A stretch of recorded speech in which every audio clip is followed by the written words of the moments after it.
നമസ്തേ. ശുക്രന്റെ രാശിമാറ്റം ഏതൊക്കെ നക്ഷത്രക്കാർക്ക് ഗുണകരമാവും എന്ന് നോക്കാം. ശുക്രൻ ഓഗസ്റ്റ് 21-ന് മിഥുനത്തിൽ നിന്നും കർക്കിടകം രാശിയിലേക്ക് മാറി. സമ്പത്തിന്റെയും ആഡംബരത്തിന്റെയും അധിപനാണ് ശുക്രൻ. അതുകൊണ്ട് തന്നെ ഈ മാറ്റങ്ങൾ ജീവിതത്തിൽ അനുകൂലമായ പല നേട്ടങ്ങളും കൊണ്ടുവരും. സെപ്റ്റംബർ 15 വരെ അത് കർക്കിടകം രാശിയിൽ തുടരുകയും തുടർന്ന് ചിങ്ങത്തിലേക്ക് മാറുകയും ചെയ്യും. ഈ സമയം ചില രാശിക്കാരിൽ പ്രതീക്ഷിക്കാത്ത മാറ്റങ്ങൾ ജീവിതത്തിൽ ഉണ്ടാകും. സമ്പത്തിന്റെ കുത്തൊഴുക്കാണ് ഈ രാശിക്കാരിൽ ഉണ്ടാകാൻ പോകുന്നതെന്ന് സംശയം വേണ്ട. അത് ഏതൊക്കെ രാശിക്കാരാണെന്ന് നോക്കാം. ചൊവ്വ അധിപഗ്രഹമാകുന്ന അശ്വതി, ഭരണി, കാർത്തിക കാലും ചേരുന്ന മേടം രാശിക്കാരിൽ അവരുടെ 4-ാം ഭാവത്തിലാണ് സംക്രമണം നടക്കുന്നത്.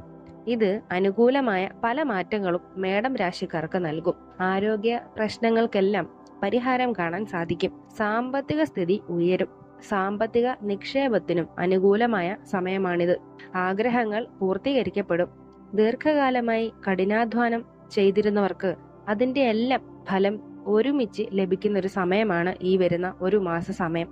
വിവാഹത്തിന്റെ കാര്യത്തിൽ തീരുമാനവും പ്രണയം വിവാഹത്തിലേക്ക് എത്തുന്നതിനുമുള്ള യോഗം കാണുന്നുണ്ട്.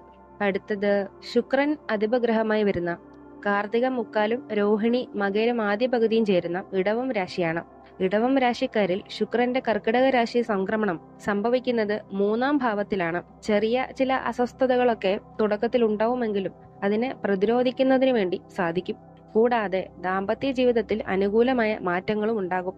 ആരോഗ്യത്തെ പേടിക്കേണ്ടതില്ല, അനുകൂലമാണ്. ദീർഘകാലമായി മാറില്ലെന്ന് കരുതിയ പല രോഗാവസ്ഥകൾക്കും ആശ്വാസം ലഭിക്കും. സാമ്പത്തിക സ്ഥിതി മികച്ചതായിരിക്കും. നിങ്ങളുടെ ആഗ്രഹത്തിനനുസരിച്ച് പണം ചിലവാക്കുന്നതിന് ഉള്ള യോഗം കാണുന്നുണ്ട്. കുട്ടികളുടെ കാര്യത്തിൽ അഭിമാനിക്കാൻ വകയുണ്ടാകും. മൊത്തത്തിൽ സന്തോഷം ഉണ്ടാകുന്നൊരു സമയമായിരിക്കും.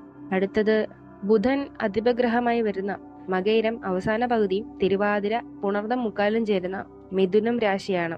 മിഥുനം രാശിക്കാർക്ക് അവരുടെ 2-ാം ഭാവത്തിലാണ് മാറ്റങ്ങൾ സംഭവിക്കുന്നത്. ശുക്രൻ അതിന്റെ എല്ലാ നന്മകളും നൽകി നിങ്ങളെ അനുഗ്രഹിക്കും. സാമ്പത്തികമായി നല്ല സമയമായിരിക്കും. സന്തോഷകരമായ ദാമ്പത്യം ഉണ്ടാകും. പല ആഗ്രഹങ്ങളും പൂർത്തീകരിക്കപ്പെടും. വിദേശത്ത് പോകാൻ ആഗ്രഹിക്കുന്നവർക്ക് അനുകൂല സമയമാണിത്. രോഗാവസ്ഥകൾക്ക് പരിഹാരമുണ്ടാകും. സാമ്പത്തിക സുരക്ഷിതത്വം ഉറപ്പുവരുത്താൻ സാധിക്കും.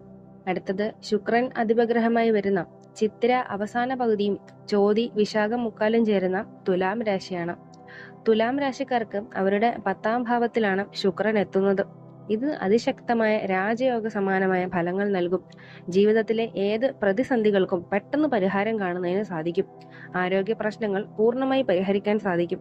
കരിയറിൽ നിരവധി അവസരങ്ങൾ തേടിയെത്തും. ഈ 4 രാശിക്കാർ ഇപ്പോഴത്തെ ഈ അനുകൂല സമയം പരമാവധി പ്രയോജനപ്പെടുത്തുക. എല്ലാവർക്കും നന്ദി, നമസ്കാരം.